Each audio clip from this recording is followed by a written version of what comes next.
So I just want to start by welcoming everybody to the Succession Planning and Partnership Change webinar, which is going to be delivered by GP Surveyors. We've kindly got Rebecca joining us today from GP Surveyors, and I will pass it over to her to introduce herself.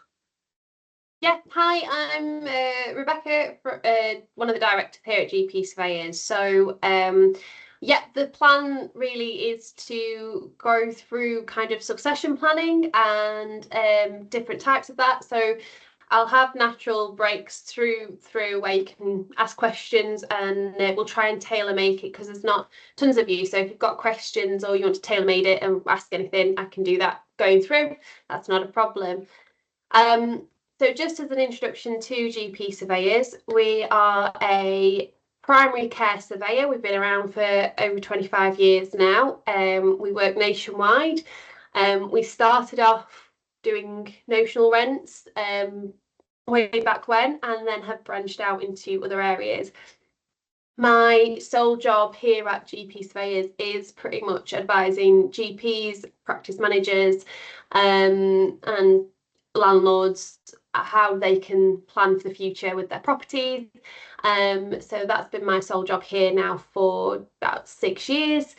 Before that, I was relatively based in pharmacy and leases before that. So yeah, I've been with the company going on 9 years now. So yeah, so we've got a wealth of knowledge between all the staff here. So if you've got any questions and I can't answer, I can definitely go away and figure it out and come back to you in the next couple of days. So yeah, so here's some lovely faces that you are our team. So we'll start from there. So one of the first things which is kind of really key in being able to succession plan is managing a partnership change effectively. And the reason for that is partners come out of the property, some buy-in in terms of the property, some are just business partners. So it's really good to have the knowledge of how you manage your partnership, and from things like your partnership agreement to how you manage partnership partners exiting and incoming and what that looks like. So your partnership agreement should state how you manage all these different key areas within partnership change. So it's an essential document, your partnership agreement. It should be robust enough to effectively tell you what to do. It should be updated every time you have a new partner or an exiting partner. And it should be a really up to date and frequently visited document if you've got one. I always talk about having a property folder within whatever kind of property you're in, whether you own it, whether it's leased, whatever it could be. An NHS building, you should always have what I call a property folder, whether that be on your computer or a trusty old paper copy, whatever it might be. And in there, the first document should always be a partnership agreement. And the reason for that is because it tells you how to value the property. It tells you what the partners should value the property as, whether it should be valued as a surgery, whether it should be valued as a house. And all these things do affect it moving forward for different partners coming in and going. The reason why it's really important in that term for succession planning is if you have a GP coming in and they want to buy into the property, they can have a valuation done based on it being office blocks, if that's the kind of property you're in, and your exiting GP could have it as based on a value as a surgery. Those valuations are going to come out completely differently. So you need this document to state how it gets valued, and there should be a lot of other things that are within that as well. How long you have to buy that partner out if they exit. You know, some say 6 months, some say 18 months. It's really good knowledge to have and written down, and everybody agreed to it from the starting blocks. So yeah, if you don't have one, or you don't think it's been updated, or you don't think it's in date or it's out of date and it's got some really funny terms in it, definitely get it looked at. by a solicitor, because they're the best people to advise you on it. We can advise you on it from the property angle, but your partnership agreement obviously deals with a lot of other things as well within the partnership, staffing and all that sort of stuff. So you do need a solicitor for that. If you don't have a partnership agreement at all, you have something called a partnership at will, and it's part of the Partnership Act of 1890, so it's really outdated. It's not industry specific. It's not robust to deal with things that a modern GP practice has to deal with, for example, locums, modern day partnership, mergers, and it can lead to some very unwanted consequences. You know, one that just springs to mind is it used to say that no matter if somebody had bought into the partnership and bought into the actual property, if you were a partner, a GP partner, you all got paid out the same, whether you owned the property or not. So it deals with things like that, your partnership agreement. You don't want this old mechanism for how it allows a partner to retire without dissolving partnerships and things like that. So definitely get it looked at if you've not got one. Have a brief scan of it if you do have one, because I always speak to GPs or practice managers, and everyone's like, no idea where it is, or, you know, oh, I can't remember the last time I laid eyes on it, sort of thing. So just make sure it's there and it's up to date. So like I say, your partnership agreement will deal with things like if you need a single joint expert to value the partnership's practice, how you value it. Is it going to be valued as an ongoing GP surgery? Is it going to be valued as a house? Is it a converted house? And it's really important that you have these sort of mechanisms written down on how, because it's the first thing a surveyor will ask you for if they're coming to do a valuation for you. They'll say, have you got your partnership agreement? And the reason for that is it should say how the practice should be valued, the actual building should be valued. We've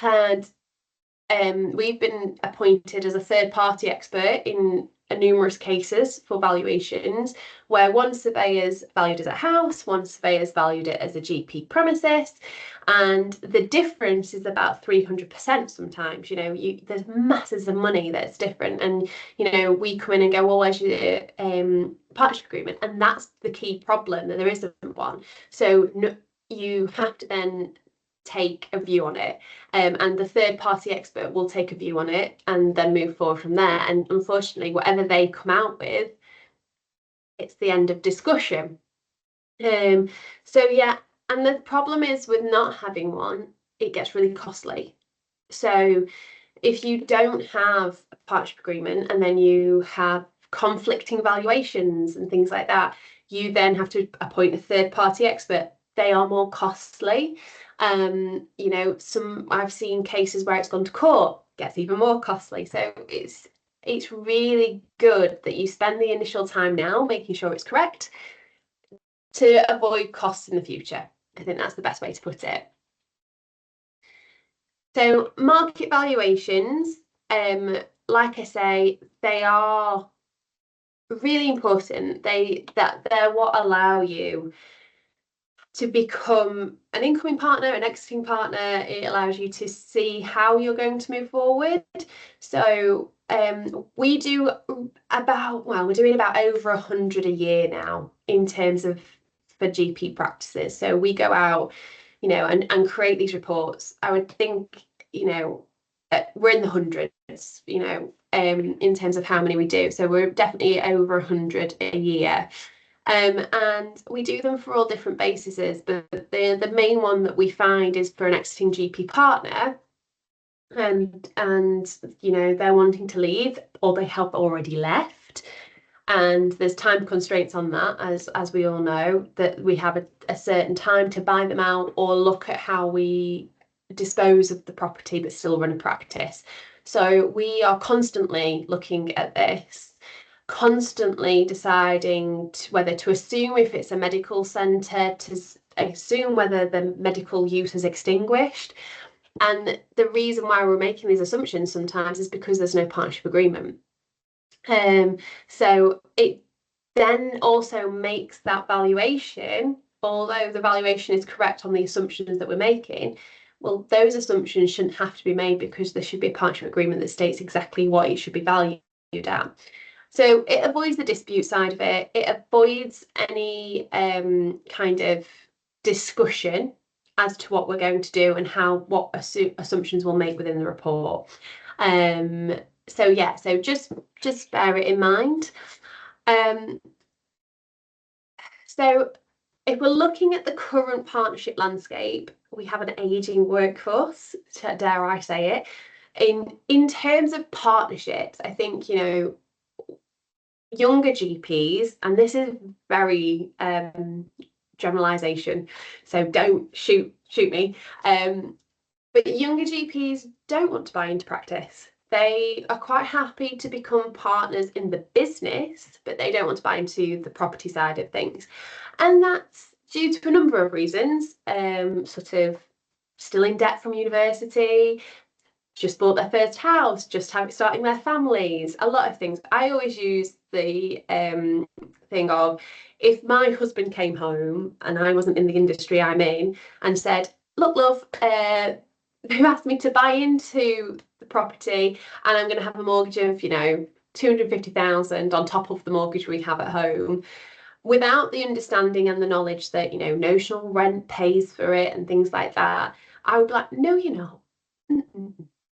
So yeah, we do have this reluctance in new GP partners wanting to buy into property, and I think part of that is lack of understanding, lack of education, and the change in partnership models now is so vast. You know, we went from a very much owner-occupier, GPs owned and occupied the premises they were in. You know, a lot of, if we went really back to the start, GPs lived in the property they worked from. You know, they used to do sessions from the living room, and that's just evolved. You know, that GPs own the premises, they work from the premises, and then it went again that once they decided to retire, a new GP would buy that premises, and so on and so forth. We then came through this sort of area where GPs don't really want to buy in, or, you know, NHS were building properties as well for GPs, and that became leased to them. So yeah, and then so recent figure shows we've got more doctors retiring earlier as well, especially after COVID. The mindset really kind of changed after COVID, that, you know, people wanted to retire earlier or people wanted to become locums and have that freedom. So the recent figures show that we have 60% of GPs who claim their NHS pension for the first time retired between 55 and 65, which is earlier than what it used to be. So it used to be 65 is when you would start. And there we go, but they are starting to retire a lot earlier, about 55 now. And then obviously you have the reluctance in GPs wanting to buy in. So the property has less partners or less property owners, and then we go from there. So we definitely think from this point is plan earlier, have a route of succession, whatever that might look like. A lot of my clients come to me and we discuss a 5-year plan.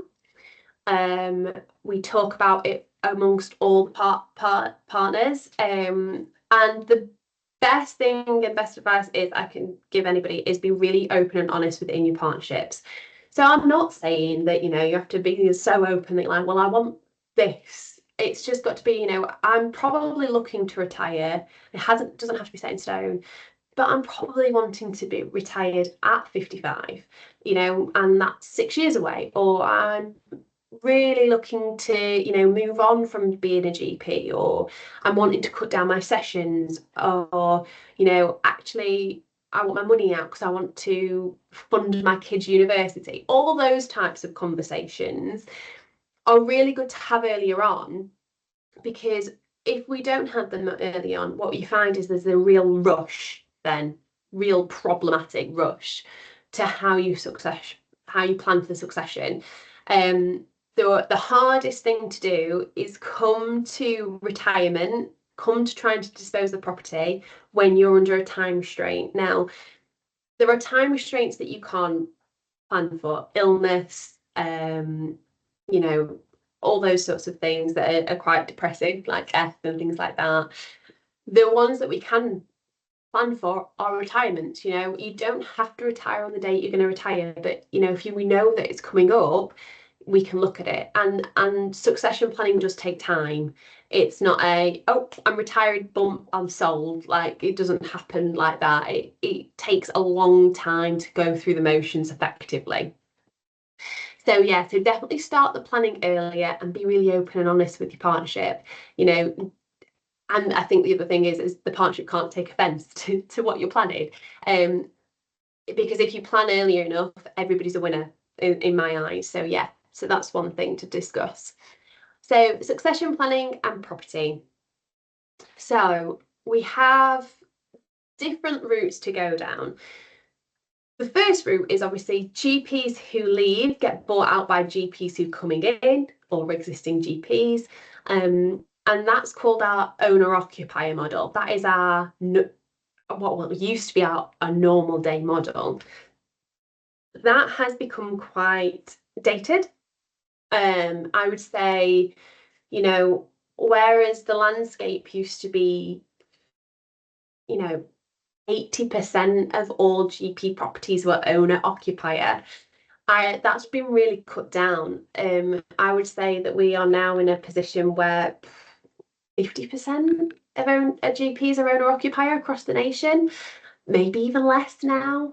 And a lot of GPs have gone down these other routes because younger GPs don't want to buy in, and they want their equity out of the property. You know, it might be their retirement plan. It might be, you know, actually they're no longer working there. They don't want to be a landlord. So yeah, so these three options are the options that GP surveyors are kind of really experienced in. I look after all of these options, and they're kind of bread and butter to us now. So the first one is your GP retires and they're quite happy to continue to receive rent. You know, they just want it formalising, which is what the legal route is, and completely advise you to do. And we'd put a lease in place for that. So I'll talk all through these options a bit more in depth, but yeah, we put a lease in place between the retired GPs and the GPs that are in practice. And it basically just states who looks after what the rent's going to be, how long they're going to be there for, who the landlord is, who the tenants are. So yeah, so we call it, so rent, repairs, where the actual property is, the address has to be named on it. And yeah, who's insuring what? Who is there any break rights? So there's a lot of things we go through, which I'll talk about in a bit more depth later. So a lease is definitely a sound place to start. The other option is if those doctors have retired, they don't want to be a landlord. So we look at a sale and lease back. So what we do is, again, we put a lease into effect. We sell the property after that lease is in effect. So yeah, so because the buyer's only going to want to know what their rights are going to be with the property, and they have the right to receive that rent. So the lease has to be there first. Doesn't have to be signed, but it has to be there first. And then the other option, which is really niche, a lot of GPs don't have to come down this route very often, but it is one that does tackle the buzzwords of last man standing, which is a sale / sale and transfer of contract. So you can just sell the building if you wanted to hand back your contract. You know, the property's still worth something. It's just potentially not worth as much as it was as an ongoing GP practice. Whereas a sale and transfer of contract would be you're looking to sell to somebody who already looks after GMS or PMS contracts, and they take over the running of the partnership. So it tends to be current GPs or GPs who were ex-GPs, and they've created a business model around that. So there's definitely a lot more investors looking at these opportunities now, and they, you know, in terms of valuation, you don't get anything less for your buck, because there's still going to be an ongoing partnership there, because they'll take over the running of it. So yeah. So what is a lease? A lease deals with the 4 main areas on here. So the property, the price, which is the rent that's going to be paid from the tenant to landlord, who are the parties, so the named parties. So the main thing to mention on here is that the lease isn't going to be to the Buckingham practice. It's going to be to named GPs within that practice, or named parties within that practice, should I say. It doesn't have to be GPs. It has to be the person who is on the GMS or PMS contract, and then one other. So you have to have a minimum of 2 signatories on a lease for the tenant. And then the landlord also will be named. Now, a landlord can be a company, but it'll have a name underneath that as well. And then the period of time. So the usual period of time is 15 years. That tends to be market norm, standard. You can have others, but 15 years tends to be the route we go down. And these leases need to be fair. That's what we look to put in place. We also recommend that they're always approved by the ICB. So, best practice is always get your leases approved by ICB. There are leases out there that haven't been approved by the ICB, and they are detrimental, because if the ICB hasn't approved them, they don't have to pay your rent within that lease. So it's really, really important you get a lease approved by the ICB. So I'll run through the rest of bits and pieces of the leases, then I'll take some questions if there is any, and then I'll carry on. But a lease is required when the main reason why a lease is required is if there's uncommon parties. And what that means is, as soon as you have a GP who has retired and you aren't looking to purchase them out of the property, you need a lease putting in place. And the reason for that is it allows for no confusion. If people move on from the practice, things change, it doesn't allow for confusion. There's a lease in place. The landlord will always receive the rent. It formalises the tenant's occupation there. So it formalises the fact that the GPs who are running the contract can work from there. And it just safeguards everybody involved. You should always have a lease if the term is going to be over 3 years. So if you think as GPs, well, actually, we're moving, we've got the seal of approval, we're moving in 12 months, you can have something called a license, which is, it can be anything between 12 months and 3 years. But as soon as you step over that 3-year mark, you need a lease putting in place. So again, it's why it's really important to succession plan, to really understand your property, to really understand what's going on in the local area. Because if you think to yourself, we're going to outgrow this surgery in the next 2 years, we've got to look for something else, or we've got to look to expand it. All these things need notarizing and talking about, because if somebody does retire and you can't afford to purchase them out, a lease is going to be required, and that's going to keep you within that premises for however long the lease is. So, works can happen and things like that, but you need to really understand your property and how you're going to service your patients in terms of longevity. The other thing to mention is that the ICB, if they're going to give you grant money and you have a landlord but you don't have a lease put in place, they won't approve your grant money until a lease is completed and signed. So it does affect a lot of different avenues for a practice to go down if you've not got one. All leases over 7 years should be registered. Now, most leases, the market norm, the best value for money is 15 years, which means that they should all be registered. If you have a lease under that 7 years, you don't have to register it with Land Registry, but there's got to be a reason for it. The ICB are going to ask for a reason why you're not having a longer lease, because it does affect rent and things like that. So if it's just because you don't really know what you're going to do, then that's not a good enough reason, unfortunately. It has to be, for example, we've got a new premises being built, or well, actually, we don't see the practice being here in 7 years because we're looking to merge, all those sorts of things. So yeah, it's definitely worth, if you're looking at leases or you think that's the avenue you're going to go down, discuss all these things, because they do attract stamp duty land tax.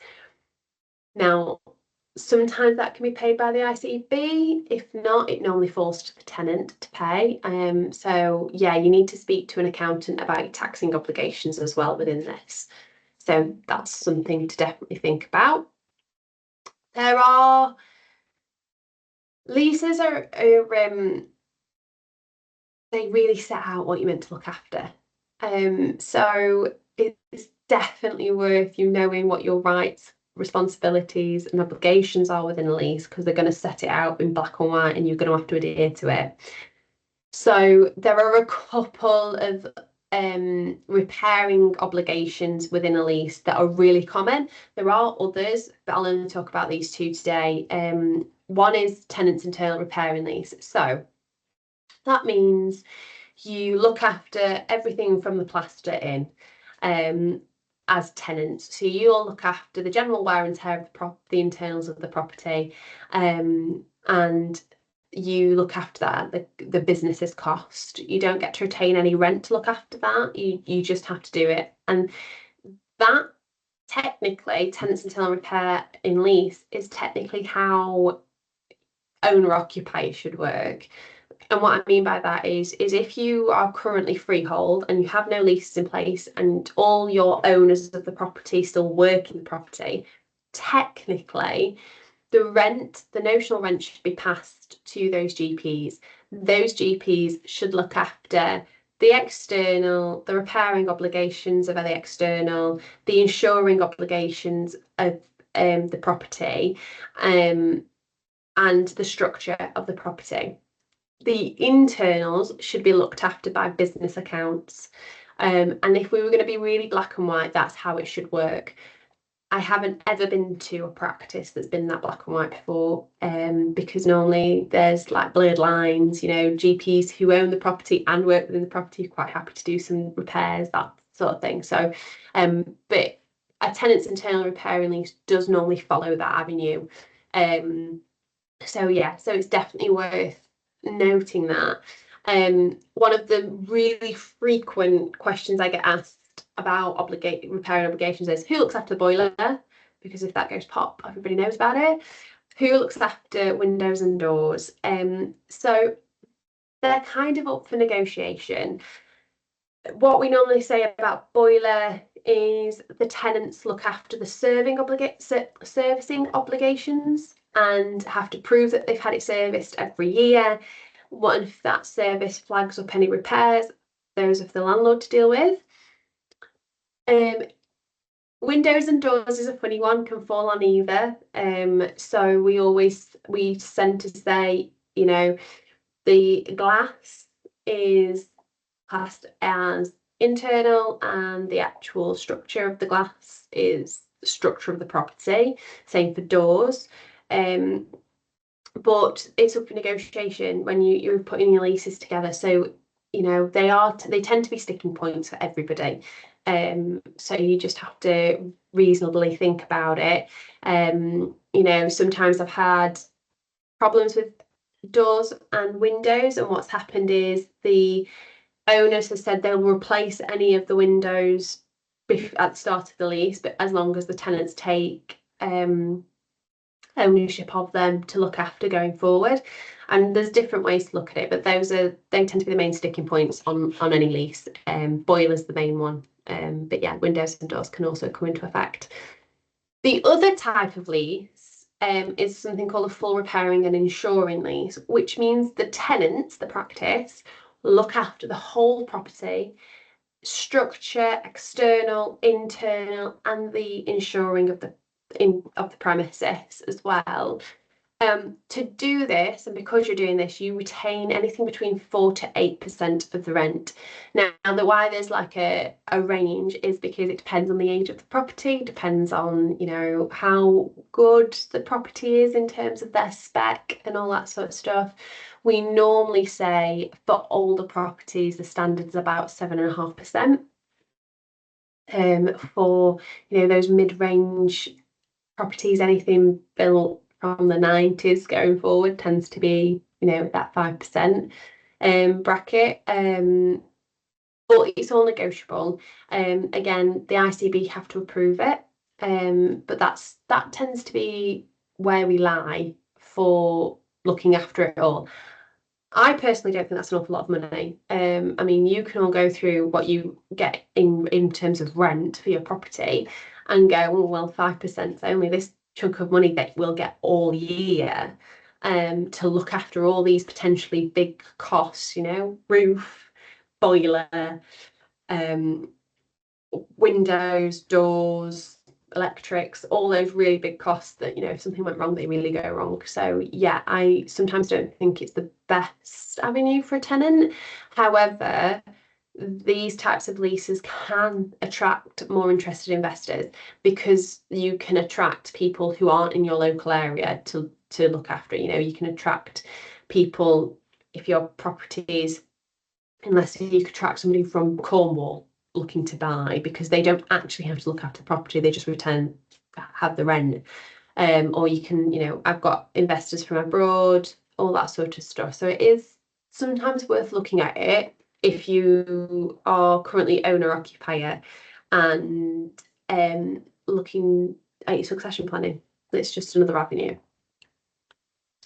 So before I go any further, these are just some, you know, normal questions I get asked, but has anybody got anything they want to ask about leases? Hand up or mic on, whatever you want to do. If not, I'll just carry on. No? Okay, I'll just carry on then.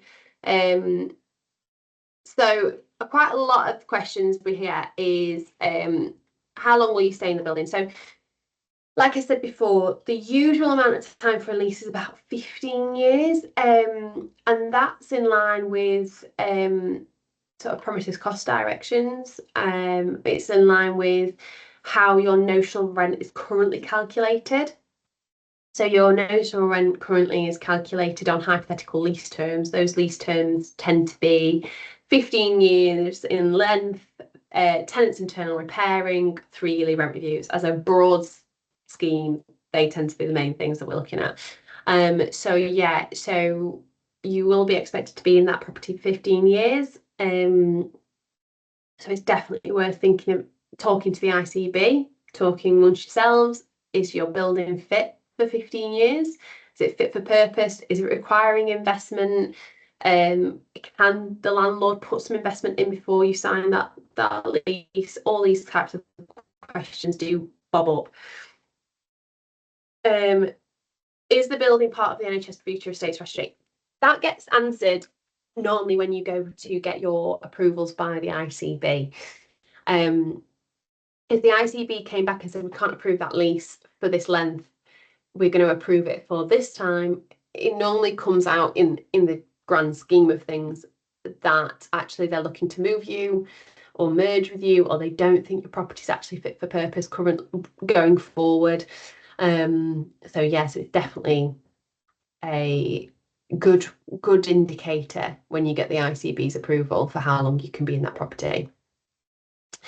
Who is your landlord is a huge one. I think the main reason for that is because, you know, you can have third-party investors. So you might have heard people like Assura, One Medical Group, PHP, NHS Estates, NHS Property Services. You can have quite a lot of different big investors. You can also have small-handed investors, and then you can also have your ex-GPs as your landlord. So there's a lot of variation in terms of who could be your landlord. And just because they're the landlord at the start of your lease doesn't mean they'll be the landlord at the end of your lease. You know, property does get sold during lease periods and things like that. So it's definitely worth noting that you want the lease, if you're going to move forward with a lease, you need it dictating what you're looking after for what, who's looking after what, how often does it need to be updated. All those types of questions need to be answered in the lease. Who's going to sign the lease from the tenant's perspective? So it definitely has to be the GMS contractor or PMS contractor or APMS contract holder, and one other. Now, that one other can be anybody. Now, the normal is that it's whoever's part of partnership at the time. But what we find is that if you have varied partnerships, i.e., you know, we've got one here in Sheffield, the practice manager, the doctor who holds the GMS contract holder, and the head nurse practitioner are the partnership. They're the partnership, and they've signed the lease. And that's really effective because it does mean that you know, there's 3 on there, and they're from all different sectors, which does help. So you can have those on the lease. It doesn't have to be just GPs. So if you're struggling in terms of getting your GPs to sign, but you know that somebody else is quite happy to be part of the business because, you know, your businesses can still be profitable. Yeah, look at varying your partnership. That's one tactic that quite a lot of partnerships are going down these days. If, you know, you've got, again, a partnership agreement, it normally states that if there's a lease in effect and you're becoming a GP partner of the business, that you have to sign onto the lease if there is a space available. So you can have a minimum of 2, maximum of 4 signatories on a lease, and then normally I would say if you have a lease in place, you have an addendum in your partnership agreement that says that within the partnership agreement, you are under the rights and obligations of the lease, and if somebody comes off, you will be expected to sign onto that lease if you still remain a partner at that time. And that just allows to make sure that you have a continuation of people within the partnership who are happy to sign onto the lease. And if not, then that tends to be a stumbling block of people becoming part of the partnership. So you need to resolve that as soon as possible. Is there a break clause? So we don't. So you can have break clauses. We don't normally see them in effect unless something else is going on with the property, i.e., you know you're going to move, or you know that the tenants, the GPs, whoever's going to be signing a lease, are looking to retire in 6 years, both of them, and you know you're in an area that really struggles to recruit. So yeah, that tends to be the only reason why. And the reason for it is a formal break clause affects the value of the property. So, you know, it's really unlikely that a landlord's going to agree to it unless there is a reflection of the break clause within the rent. The ICB tend to not agree with the uplift in rent to tackle the break clause, so there has to be ways around it, and the ICB will look at that avenue first. You can have something called an Armageddon clause, which doesn't affect the value. It's widely known. And the Armageddon clause basically allows for you to break the lease if the NHS went into liquidation. So if you no longer received your rent from the NHS and we had to become privatised or something like that, not something like that. If that happened, we call it an Armageddon clause because your lease would be null and void. You wouldn't expect to try and find this rent if it was no longer coming through the NHS because they were in liquidation. It is not the same as if you handed back your contract or if the CQC came out and said you were not fit for purpose. In those 2 avenues, you would still expect to pay the rent to the landlord without fail, because that is the tenant's downfall rather than an ICB NHS downfall. So yeah, so bear that in mind. So as we've talked about, it's really important that you get NHS approval on your leases. Avoids property disputes in terms of rent payment, who's looking after what, and it also will attract the correct investors to purchase the property if that's the avenue you're wanting to go down. And it also reflects value for money. So you know that the NHS, the ICB, are going to pay your rent that is due within that lease.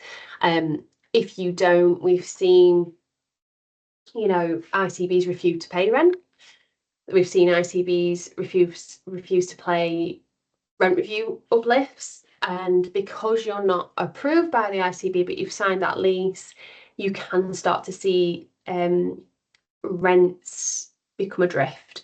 And what I mean by that is your rent payable within the lease could be 25,000 and your rent that you're receiving from the NHS could be 20. And then that gap gets bigger and bigger and bigger and bigger through the years. And the practice funds have to find it. And, we've seen surgeries nearly go bankrupt from it. We've seen, problems moving forward. So it's really important you get the ICB to approve, because then there's never going to be a shortfall of rent through your 15-year stint in that lease.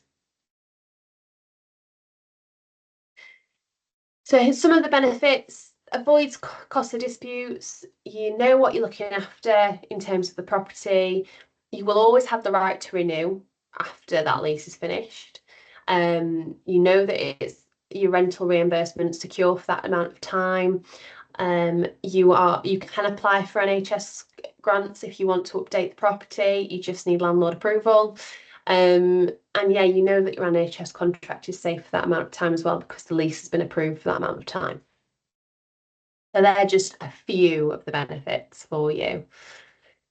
So we've talked about leases quite in depth, and the reason for that is it kind of is the start of any other option, really. If you're looking to succession plan, you kind of have to get to look at that avenue really in depth first before you move on to a sale and lease back or a sale and transfer of contract or a sale, those kinds of things. So you really have to look in depth. So if you're happy with the lease and you're happy to go through all those, a lease can take we're quoting roughly 12 to 18 months to get it approved by the ICB currently. So it's a long time to be battling to get it all secure and put in place. Hence why, if you know what they are, if you can start your succession planning early, you'll know when you need to start the movements to get a lease in place, or if a lease is even for you. And the reason why it takes so long is normally a surveyor and your solicitor can draw up your lease and do all the negotiations between landlord and tenant, or whatever the parties are at that point. They can normally get that done within sort of 12 weeks. Normally it's all drafted. As if everything goes well and the negotiations don't take forever and everybody's on the ball, you normally have a lease ready to go to the ICB within 12 weeks. It then takes 9 to 15 months to get the ICB to go through their value for money reports, get the district valuer to agree with the rent, all those kinds of things. It really takes a long time. I mean, I think we all know getting hold of somebody from the ICB, getting hold of somebody from the NHS, it does take a long time to get a response or anything. So yeah, it's definitely something you start earlier than later.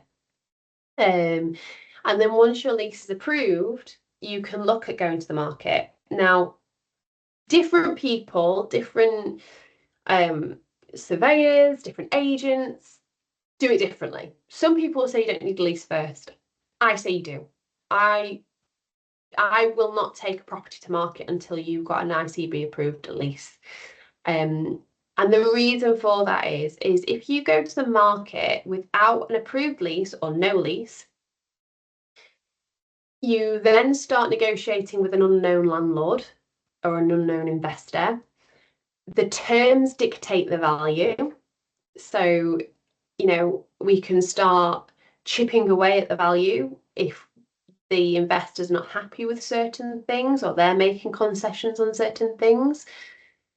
Whereas if you get the lease all sorted and finalised first and take it to market that way, the value's kind of set in stone, really. You know, we then give you a good value as what we're going to ask for sale price. I'm not saying that it's always achievable, dependent on what the market's doing at the minute, but normally we have a good minimum that we're looking to achieve. Whereas if you do it backwards, or backwards to us, I guess, you don't know what you're going to achieve because you don't actually know what's set in stone in terms of the lease. And then you might have an investor, and this was the main reason we changed how we worked. You might have an investor, you've done all the negotiations in, but then you wait for the NHS to approve it, and that investor goes, it's taking too long, I need to invest my money somewhere, I need to get rid of it, and pulls out, and then you're left with this lease that's not really what you want.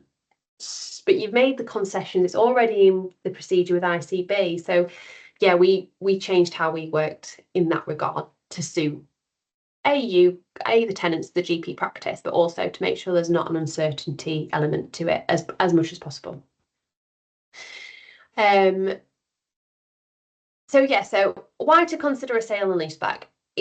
We've found that it helps with recruitment, getting rid of the property element. You know, you find GP partners are quite happy to be part of the business, but don't want to be part of the property. So we do see that it does sometimes help with the recruitment issues and the succession issues. It will release the equity for those partners who are leaving. It avoids the last man standing problem because you should always have 2 signatories on the lease.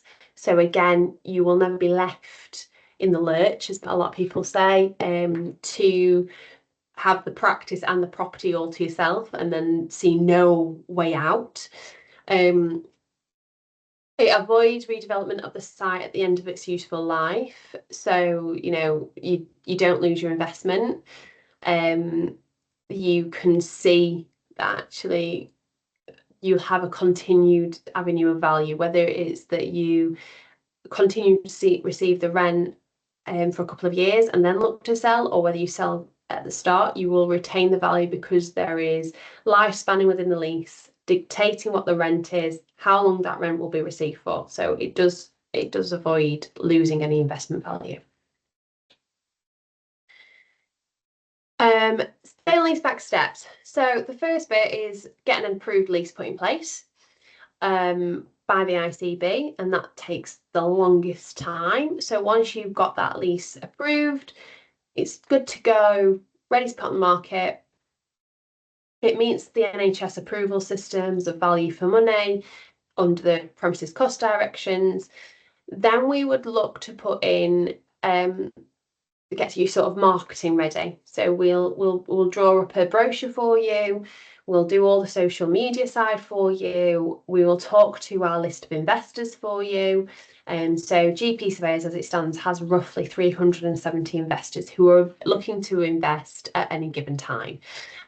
Now, those investors have a set criteria. So you won't hit everybody's criteria, but you should hit a good amount of people's criteria. And then you'll also be marketed through social media, through website links, through other means if needed.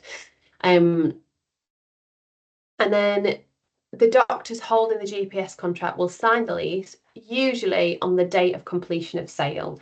So you're normally on the market for 6 to 8 weeks, and then the conveyancing will start. And conveyancing takes between 12 and 15 weeks, dependent on how busy land registry is, the solicitors, getting the funds across, all the legals take.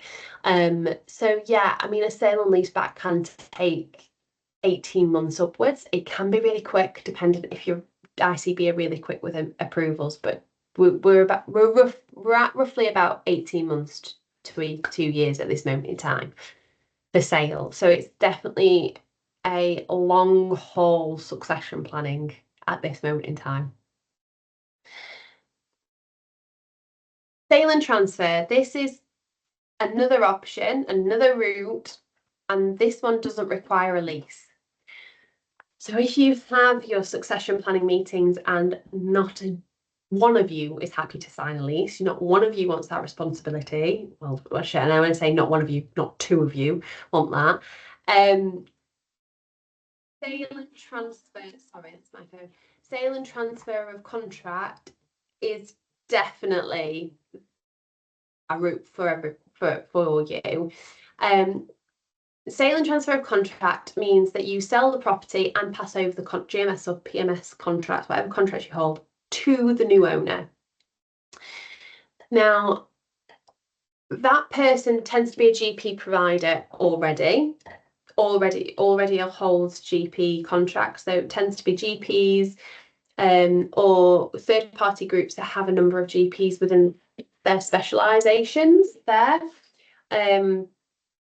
Now, the thing with the sale and transfer of contract, it's good as long as the practice knows what's going to happen, as long as you the understanding is there. So normally, the GP partners become salaried, and the new owners and new contract holder come in and evaluate the practice, and they normally evaluate for 6 to 12 months.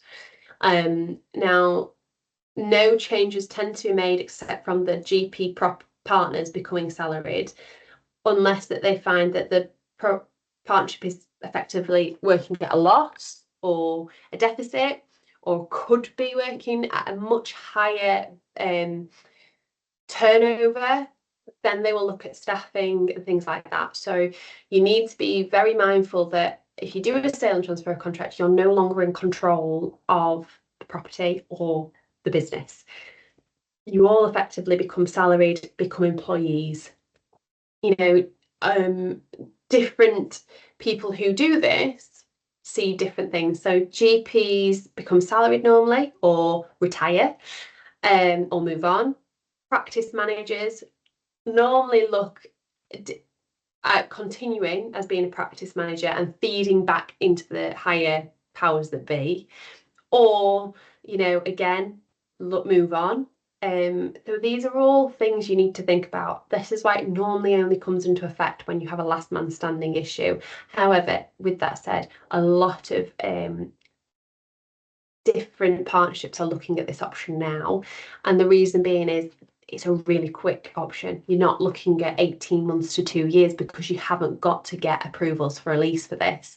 You're looking at 6 months to a year potentially.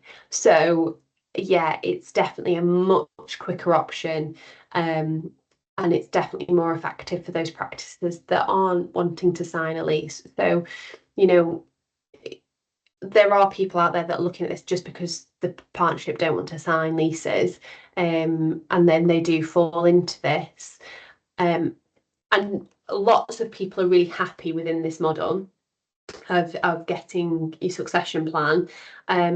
Some people, you know, it's a necessity rather than the choice. Now, I think it's a great avenue if you're single-handed, if you're a small premises, if you know, you are looking to retire, or if you are looking that you just want to take a step back. They're really good options at this moment in time, but you just have to be aware of how that could affect the practice as well. So yeah, so just bear that in mind. So that's kind of it from me jabbing around at you.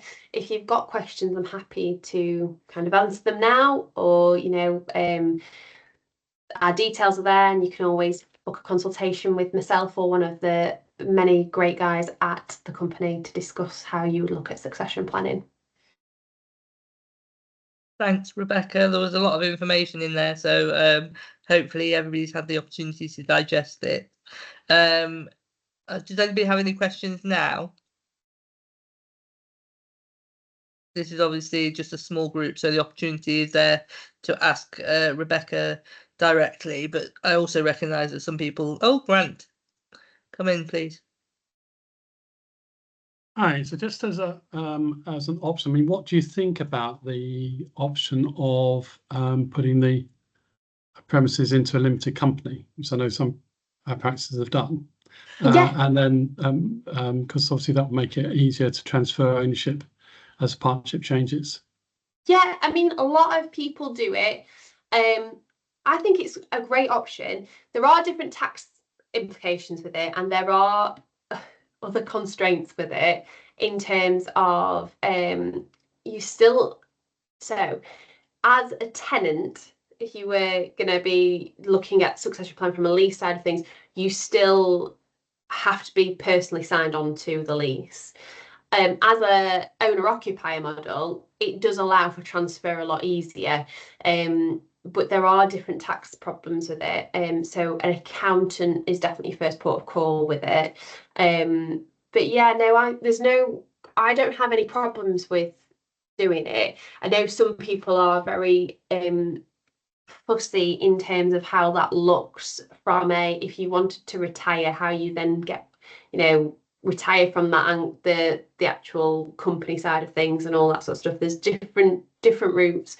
Your solicitors and your accountants are your best on that. It doesn't affect your value on the property, so your property will still remain the same value, as it were, and you'll still receive the same rent.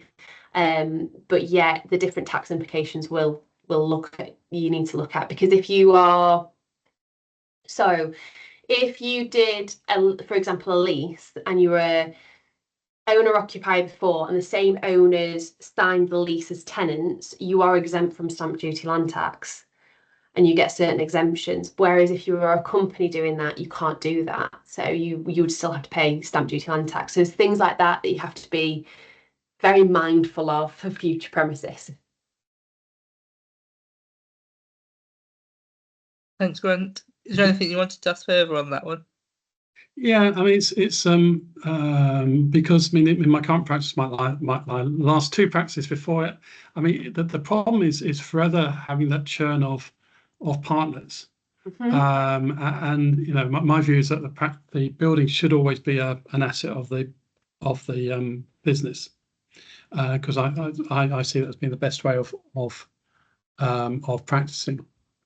But it gets very expensive because you're constantly having to, every time there's a change, you're constantly having to remortgage, basically have a sale and buy. Yes. From, say sort of 4 out of 5 people are still the same, but you've just got the 5th person coming and going. So, I mean, is there an easier way of doing that? I can't think of it. And it's really, I hate to say it is really difficult. I completely agree with you. The best avenue, I really like it when a property's owner occupier. I think they run a lot smoother. You don't have the issues with repairing things that landlord and tenants do at times. You can't get hold of the landlord, all that sort of jazz. You don't have, it's a lot clearer, a lot more profitable as well, to owner occupy. In terms of the mortgage side of things, it's just a downfall of it. People have personal mortgages on them. People have the company option. Now, they both reflect differently in bank rates. Same as if you go from being a GP owner occupier and then you are a landlord trying to have a bank on that. You have different bank rates again. So GPs who owner occupy tend to have more preferable bank rates than landlords, than companies, all that sort of stuff. So unfortunately, the remortgaging aspect is just the downfall of it, whereas it's like a pros and cons list, I guess, at the end of it. Again, it's not the best person I can advise you speak to in terms of mortgages is somebody called Ian Crompton, who I get all my advice from my clients. He's completely separate to us, but he can normally see what the best avenue is for people. But yeah, unfortunately, I've never had a problem getting a mortgage. No, I've never had a problem sort of looking around for rates, but it's just I've just got another partner who's emigrated. I mean, my partners will do anything to get away from working with me. But it's you think, and we only just we had 2 new partners join us about 18 months ago, 2 years ago, and we were just going round it around again. the houses. Yeah.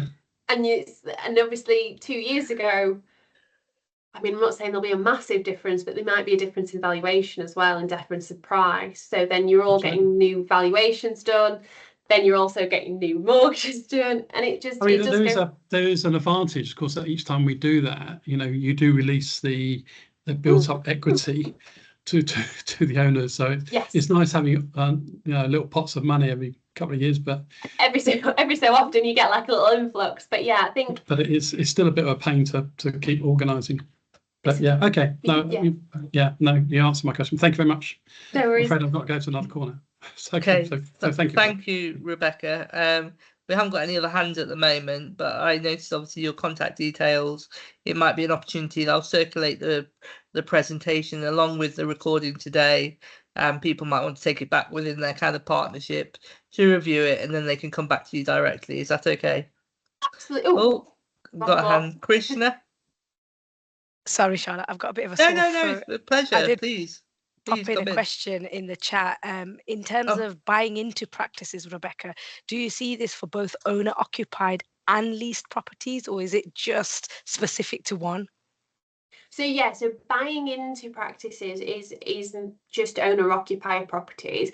When you're a leased property, you can still buy the property. You can't buy into the practice because the business is separate. So you have to be either, if you're doing buying into practices, you have to be a GP or some sort of medical professional, and have to work there. So if you're going down that avenue, you tend to be owner occupier, or you look at a sale and transfer of contracts. So the lease part isn't there. So buying into practices is buy-ins and buyouts is owner-occupier. That's what we normally discuss. And then transfer of leases is for people who have got a lease premises and the landlord is moving on and selling the property rather than the business side of things. I hope that helps. Thank you. Yeah, thank you. No worries. Thanks, Rebecca, and thank you for everybody for their time this afternoon. I hope you found it useful. I know there was obviously a lot of information there, so I will kind of circulate the slides and the recording so people can digest at their own kind of leisure. And then obviously, Rebecca, you kindly put your contact details on there, which you can either contact her directly or come through the LMC, and I'll connect with Rebecca if you have any questions post-meeting. And on that note, I'll call the meeting to a close. Thank you, everybody.